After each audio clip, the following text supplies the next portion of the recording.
You get one shot at life. One life. That's all you've got. And regret, in and of itself, it's worthless. It does nothing for you. In fact, the only valuable thing in regret is the lesson you learned, the knowledge that you gained. But walking around filled with regret gets you nothing. So, learn and move on. Don't let regret beat you down. Don't be a slave to regret. No. Let it teach you. Let it make you better. Let the fear of regret fuel you to take action today, now. To take action now to become a better person, filled with knowledge, strength, and power, and filled with life. Some of you in this room today, you need to change your mind because some of you are thinking about giving up because you're in a season of failure. But just because you failed doesn't mean that God doesn't have a bright future in store for you. It is always too soon to quit. I don't want to just know how to make it work. I want to know why it doesn't work. And the only way I can find that out is I got to fall on my face. But guess what? The righteous man falls 7 times, but he gets back up. When you want something bad, you can't count the cost. Because if you count the cost and you see how much it costs, you might quit. You might give up. So you got to go in knowing that I don't count the cost. I do as many push-ups as it takes, as many sit-ups as it takes, as many reps as it takes. I study as long as it takes. I pay whatever the price is. Every one of my successes is stacked on top of failures. You need to get a revelation today that the joy is not in the success. The joy is in trying. The joy is in the process. That I'm going to keep working. I'm going to keep going at it. Only those who are willing to risk going too far can possibly find out how far one can go. Failure is forming my future. Failure is just another peg in the ladder for me to go higher. Failure is part of the story. It's pushing you forward. You just do what you got to do on this one. Then you look back when it's all over and you see the reward. You look back and you see the accomplishment. You don't count it. You just look back and you see what you succeeded. Don't give your territory over to the enemy. Now, in order to have territory, you have to have ownership. And the problem with you is that you might own territory that you don't even realize. That God has given you certain things up under your auspices and up under your authority that you've got to be prepared to fight for. Oh, y'all don't hear what I'm saying? And you're waiting, and you're waiting, and you're waiting, and you're waiting tired. Does anybody know what it's like to be tired? Trying to hold your head up, but you're tired. Trying to be tough, you're tired. And one by one by one by one by one by one by one by one by one, they all would see. Not just the foolish. I don't care how smart you are, you still get tired. I don't care how committed you are, you still get tired. I don't care how focused you are, you still get tired. Is there anybody here that can talk to me about tired? I don't mean the kind of tired you get at night. I mean the kind of tired where you wake up tired, go to work tired, eat your lunch tired, answer the phone tired, smiling tired, may I help you? Grinning at people, praise the Lord, and tired, and nobody knows that you are tired. Some of you don't understand why you are so tired right now, but you don't realize you're just counting your workload from what is happening right now. But you have to remember that the oil started burning when you started hoping. It didn't just start when you started doing. It started when you started believing something is about to happen in my life. I'm going to get up. I'm going to go forward. I'm going to get out of there. And all of a sudden the oil is burning. waiting. You have to burn some oil to be able to wait. The Bible said, they that wait upon the Lord shall renew their strength. They shall mount upon wings like eagles. They shall run and not be weary. They shall walk and not faint. You have to be tough to wait. You have to be tough to work all day and go to school at night. You have to be tough to take 2 part-time jobs and put them together and try to make it do. Oh, y'all don't understand what I'm talking about. You have to be tough to start a service in a storefront with 2 members and the bills are higher than you got. You have to be tough. Is there anybody in here that's gone through a tough time in your life and you were waiting on a breakthrough to occur in your life? Yeah. Same place. They all were waiting. They all went to sleep. You couldn't tell who was wise and who was foolish until the cry was made. The thing you've been waiting on is coming. How you react to challenges tells whether you are wise or foolish.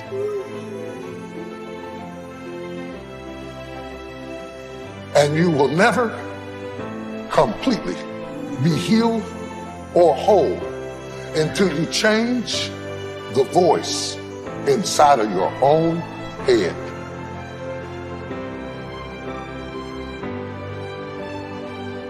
Most people are governed by their habits, their fears, and the opinions of others.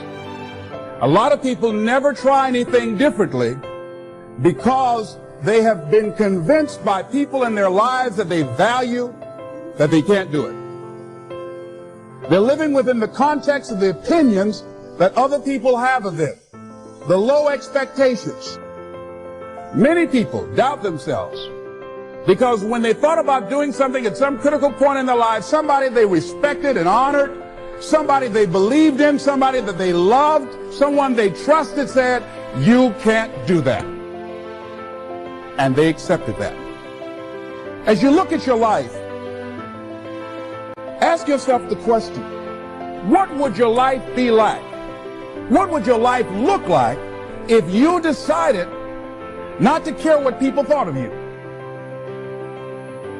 What would your life be like if you decided to give up some of your fears? What would your life be like if you decided to become courageous? What would your life be like? If you decided to act on your dream, if you did what you felt in your heart. You know what courageous means? Tom Ruskin and Randy Reed said, they said that courage comes from a French word which means of the heart. But how does it feel to you? He says it's courage, you know, it takes courage to live. Says most people go through life not allowing themselves to step out because they don't want to let go. They don't want to be blown around. They don't want to be moved. The courage to face life's whirling wind of contradictions. The courage to love yourself. The courage to love. For years, I was afraid to love. The courage to take a chance. The courage to be who you are. He says courage isn't for somebody else, for medals, applause, or moral debts. Courage is what at that moment feels most right for you. Not just situational ethics, but what feels right in your heart, the word of the heart, what feels right in your heart. One great philosopher says, cowards die many times before their deaths. The valiant never taste of death but once. What does that mean? The valiant people aren't afraid? No. It means that they experience that fear and they move forward. They move forward anyhow. Many people are dead now. Many people are allowing their dreams to die. Many people are allowing their ideas to lie dormant and collect dust.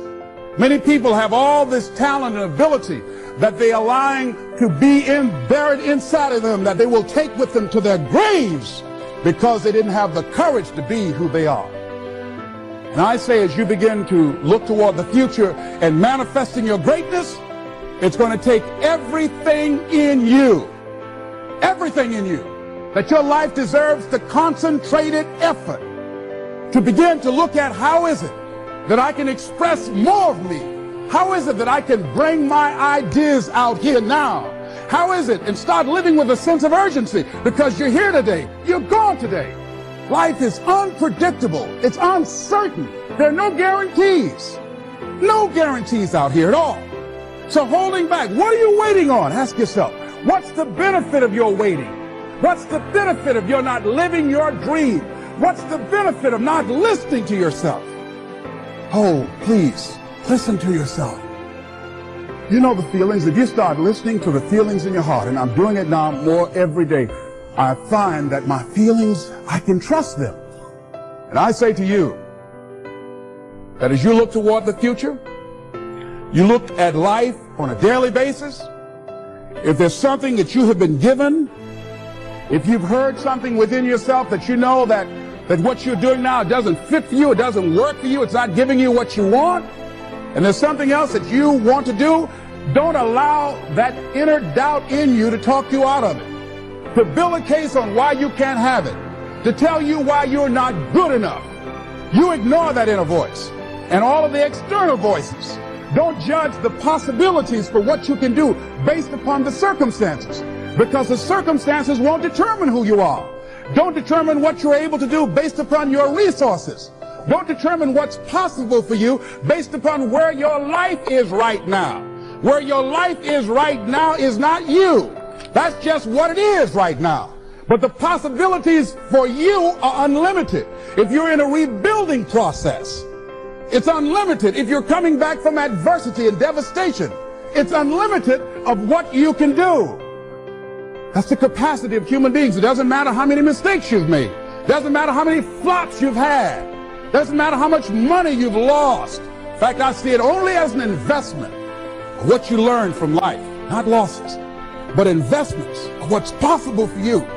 And I say to you that once you start listening to yourself, and as you begin to act on your dream, as you start just trying to find your way, doing what you can with what you have, you will start seeing things opening up for you. You'll start attracting people. You say, where'd they come from?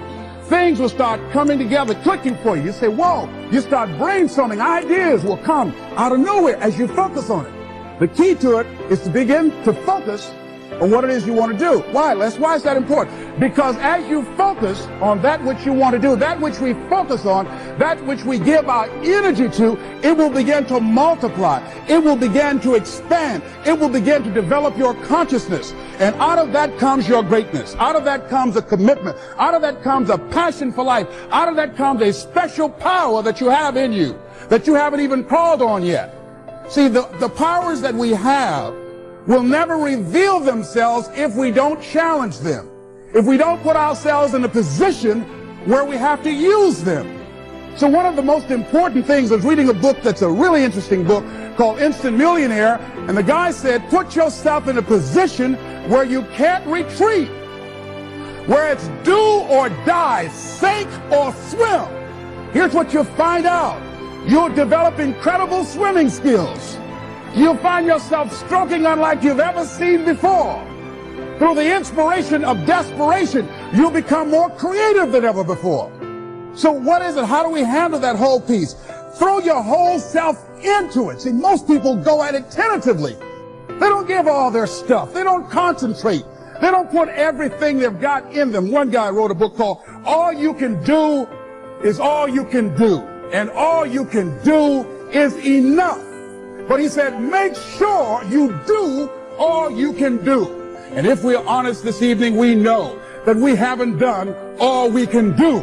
So as we look at the future, we can decide that from this day forward, as I look at my personal relationships, if I look at my professional relationships, if I look at my family relationships, as I look at all the dimensions of my life, looking at myself mentally, emotionally, and spiritually, I'm going to do all I can do to develop me, to bring my talent out here, to make a contribution to life.